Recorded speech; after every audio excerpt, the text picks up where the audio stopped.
करीब 4 साल के बाद पीके अपने पुराने काम पर वापस लौट आए हैं।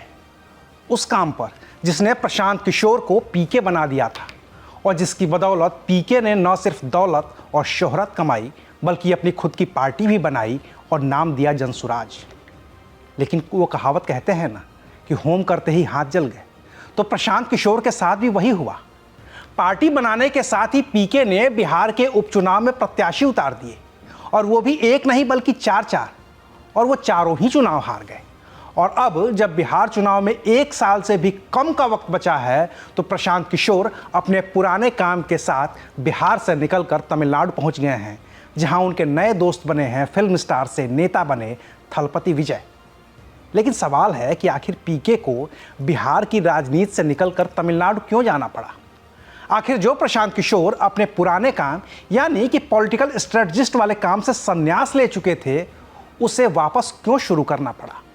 और आखिर जब पीके फिर से अपने पुराने काम पर वापस लौट आए हैं तो बिहार में बनाई उनकी पार्टी जनसुराज का भविष्य क्या होगा? इन सारी बातों पर आज बात करेंगे विस्तार से। नमस्कार, मैं हूं अविनाश और आप देख रहे हैं एबीपी लाइव। तमिलनाडु में स्टालिन और पश्चिम बंगाल में ममता बनर्जी को चुनाव जिताने के बाद प्रशांत किशोर ने तय किया था कि अब वो खुद चुनावी राजनीति में उतरेंगे।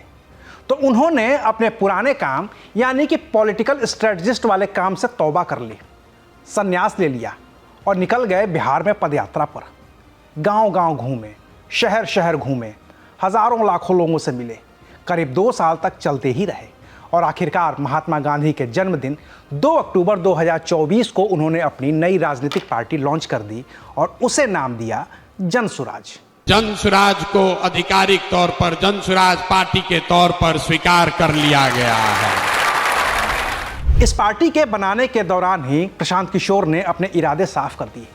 कहा कि वो बिहार को बदल कर रहेंगे और इस बदलाव की शुरुआत के लिए पीके ने साल 2025 के विधानसभा चुनाव का इंतजार नहीं किया बल्कि पार्टी बनाने के साथ ही ऐलान कर दिया कि वो बिहार में होने जा रहे 4 विधानसभा उपचुनाव में अपने प्रत्याशी उतारेंगे। बिहार का चुनाव 25 में जीतना चाहते हैं कि 24 में जीतना चाहते हैं? 25 में कि 24 में?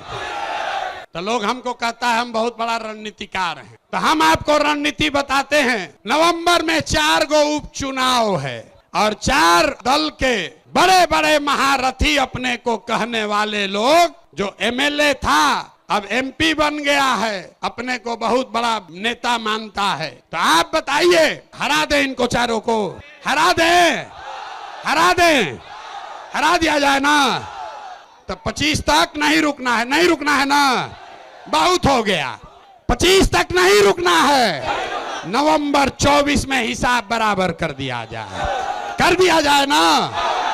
तो जितने लोग आप आए हैं 4 विधानसभा क्षेत्रों में, रामगढ़, तरारी, बेलागंज और इमामगंज, ये 4 महारथियों को धूल धूसरित करना है तो ये सेना लगेगी।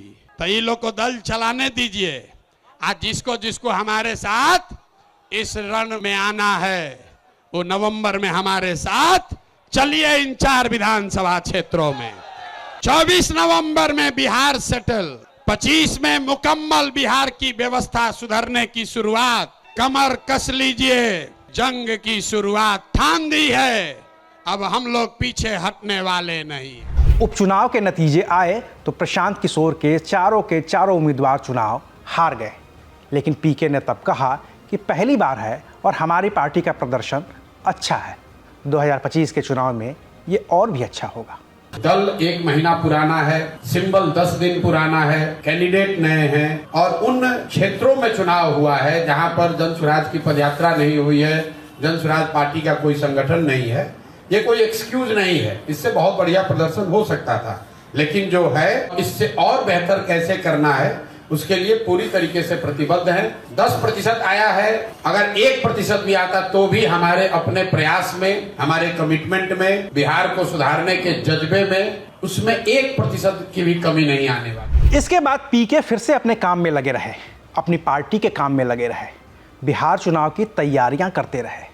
लेकिन अचानक से वो 27 फरवरी को तमिलनाडु पहुंच गए और उस मंच पर पहुंच गए जो मंच फिल्म स्टार से नेता बने थलपति विजय ने तैयार करवाया था और अपनी खुद की नई पार्टी बना ली थी। इस मंच पर ही पीके ने कहा कि वो 4 साल के बाद अपने काम पर वापस लौट रहे हैं और वो अपने भाई विजय के जरिए तमिलनाडु में नेतृत्व परिवर्तन के लिए लौटे हैं। 4 years I have not stepped in this domain. Last time I have worked with any leader or any party was in 2021, and it so happened it was Tamil Nadu only, Tamil Nadu and West Bengal. After which I announced my retirement from what I used to do, and media used to call it political strategy. Then after 4 years, why I am here? I'm not here to strategize for TVK. You don't need my strategy. I'm not here to help my brother, my friend Vijay, because he doesn't need that help. I'm here because I truly feel that my announcement has been that I will not work with any leader or party. But then Vijay is not a leader. He is not a leader, political leader for me. He is the new hope for Tamil Nadu. And that's why I'm here. लेकिन सवाल है कि क्यों? आखिर जब बिहार में चुनाव की तैयारियां शुरू हो चुकी हैं, पीएम मोदी ने अपनी भागलपुर रैली के जरिए बिहार चुनाव का टोन भी सेट कर दिया है, नीतीश कुमार ने अपनी प्रगति यात्रा के साथ ही अपनी कैबिनेट का आखिरी विस्तार भी कर लिया है और तेजस्वी यादव ने भारतीय जनता पार्टी और जेडीयू के खिलाफ मोर्चा भी खोल दिया है, तो पीके इससे दूर क्यों है? और वो भी इतनी दूर जहां से बिहार की राजनीति का कोई लेना देना ही नहीं है। बिहार में इसी साल चुनाव है, जबकि तमिलनाडु में अगले साल चुनाव होने हैं। पीके की भी पार्टी जनसुराज नई ही है और थलपति विजय की पार्टी टीवीके यानी कि तमिलगावेत्री कनगम भी नई ही है। तो पीके अपनी पार्टी पर होने वाली अपनी मेहनत को बांटकर विजय की टीवीके के साथ भी मेहनत क्यों कर रहे हैं?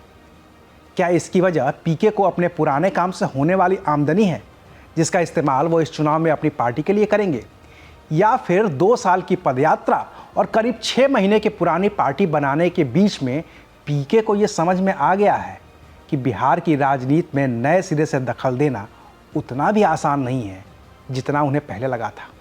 अब सच चाहे जो हो, लेकिन इतना तो तय है कि पीके न तो बिहार की राजनीति से पूरी तरह से दूर हो पा रहे हैं और न ही बिहार की राजनीति में पूरी तरह पैवस्त। क्योंकि अगर उनका मकसद सिर्फ बिहार होता तो वो न तो तमिलनाडु जाते और न ही विजय की बनाई पार्टी टीवीके के विशेष सलाहकार बनते। लेकिन बिहार में राजनीति के लिए पैसा जरूरी है और वो पैसा पीके को राजनीति करने से नहीं, काम करने से मिलेगा। शायद यही वजह है कि पीके ने अपना पुराना काम फिर से शुरू कर दिया है और पीके का इस काम में जिस तरह का स्ट्राइक रेट रहा है, उसे देखते हुए और भी राज्यों के और भी पार्टियों के लोग पीके से संपर्क करते दिखें और पीके भी उनके मंच पर जाकर उन्हें अपना दोस्त, अपना भाई बताते दिखे तो कोई हैरत नहीं होगी। आखिर मामला पैसे का जो है। शुक्रिया, आप देख रहे थे एबीपी लाइव।